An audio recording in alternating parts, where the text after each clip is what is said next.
జనసేనకు సంబంధించినటువంటి ఒక ఎమ్మెల్యే ఒక యువతితోటి ప్రేమాయణం నడిపిన వ్యవహారం చాలా సంచలనంగా మారింది రాష్ట్రంలో. ఆ ఎమ్మెల్యే నన్ను పెళ్లి చేసుకుంటా అని చెప్పిండు అని చెప్పి ఆ అమ్మాయి ప్రెస్ మీట్ పెట్టి చెప్పింది.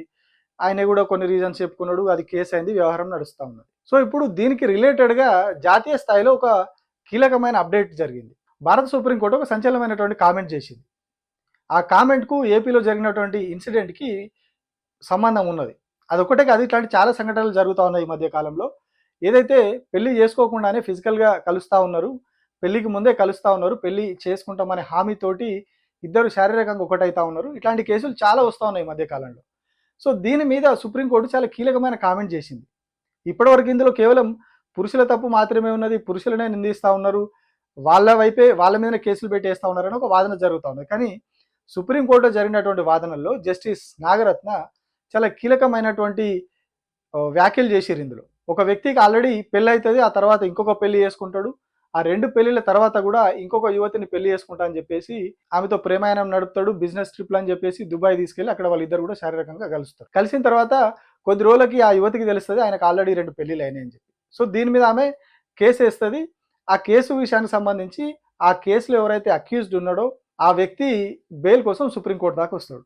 సో దానికి సంబంధించి వాదనలు జరిగితే ఆ వాదనల సందర్భంగా జస్టిస్ నాగరత్న చాలా వాలిడ్ పాయింట్స్‌ని ఆమె ప్రస్తావించారు.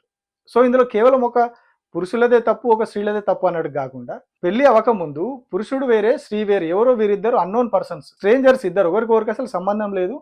వేరు వేరు వ్యక్తులు. అట్లాంటి వ్యక్తులు ఎట్లా శారీరకంగా ఒకటైతారు?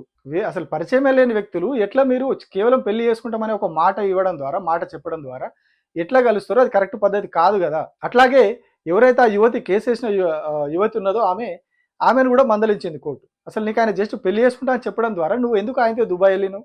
ఆయనతో ఎందుకు ఫిజికల్ ఇంటిమసీ పెట్టుకున్నావు నువ్వు అని చెప్పి ఆమెను కూడా ప్రశ్నించింది. పెళ్లికి ముందే ఇద్దరు కలిసిపోవడం, కలిసి తిరగడం ఇవన్నీ జరుగుతూ ఉన్నాయి. సో ఇట్లాంటి పరిస్థితుల్లో ఇట్లా ఏకంగా అంత దూరం వెళ్ళడం, అక్కడి వరకు వెళ్ళడం ఇది కరెక్ట్ కాదు. అట్లా చేయడం వల్లే ఇట్లాంటి సమస్యలు వస్తూ ఉన్నాయి. అబ్బాయి అట్లా చెప్పి తీసుకోపోవడం తప్పు ఒకటి, ప్లస్ ఈ ఎవరైతే యువతి ఉందో ఆమె కూడా నమ్మి కేవలం పెళ్లి చేసుకుంటాననే ఒక మాట చెప్పడం ద్వారా పెళ్లికి ముందు ఆ వ్యక్తితోటి కలవడం కూడా చాలా తప్పు అని చెప్పి ఇవాళ జస్టిస్ నాగరత్న చెప్పారు. నువ్వు పెళ్లి అవ్వకుండా ఎట్లా ఆయన మాట నమ్మి అట్లా చేస్తావు? నువ్వు దుబాయ్ వరకు ఎందుకు వెళ్తావు? దుబాయ్ దాకా తీసుకెళ్ళిండు ఆయన. దుబాయ్ దగ్గర తీసుకెళ్ళి అక్కడ జరిగింది వ్యవహారం అంతా.